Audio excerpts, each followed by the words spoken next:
సుకుమార్ గురించి మాట్లాడుకున్నా లేదా సినిమాల గురించి ప్రస్తావన వచ్చినా ఇమ్మీడియట్ గా దేవిశ్రీ ప్రసాద్ గుర్తుకు వస్తాడు. మామూలు జర్నీ కాదు వీళ్ళిద్దరిది. అలాంటి జోడీ ఇప్పుడు విడిపోయింది అంటూ స్టోరీస్ కనిపిస్తున్నాయి. త్వరలో రామ్ చరణ్ తో మూవీ చేయబోతున్నాడు సుకుమార్.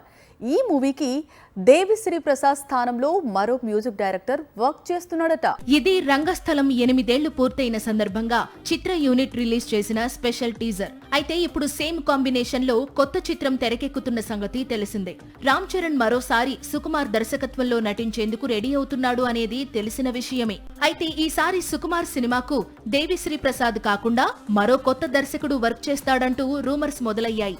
అలా ఎందుకు అంటే దేవిశ్రీ ప్రసాద్ ప్రస్తుతం హీరోగా మారాడు.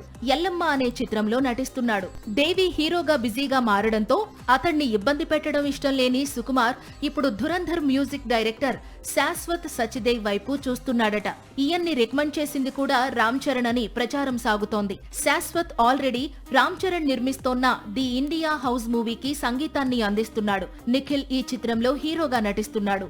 శాశ్వత్ సచ్దేవ్ మాత్రమే కాదు, సందీప్ వంగా చిత్రాలకు సంగీతాన్ని అందించే హర్షవర్ధన్ రామేశ్వర్ పేరును కూడా పరిశీలిస్తున్నారట. ఎందుకంటే వెంకటేష్ హీరోగా త్రివిక్రమ్ తెరకెక్కిస్తోన్న కొత్త చిత్రానికి సైతం హర్షవర్ధన్ రంగంలోకి దిగాడు. స్పిరిట్ కు కూడా సంగీతాన్ని అందిస్తున్నాడు. అదే స్పీడ్ లో సుకుమార్ తో చేతులు కలుపుతాడా లేదా అన్నది చూడాల్సి ఉంది. మరోవైపు అసలు దేవిని కాకుండా సుకుమార్ మరో మ్యూజిక్ డైరెక్టర్ తో వర్క్ చేయడం ఇంపాసిబుల్ అంటున్నారు అతని సన్నిహితులు.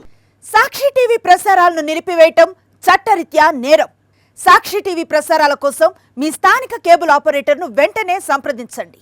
DTH లో ఇంటర్నెట్ లో కూడా సాక్షి టీవీ ప్రసారాలను వీక్షించవచ్చు.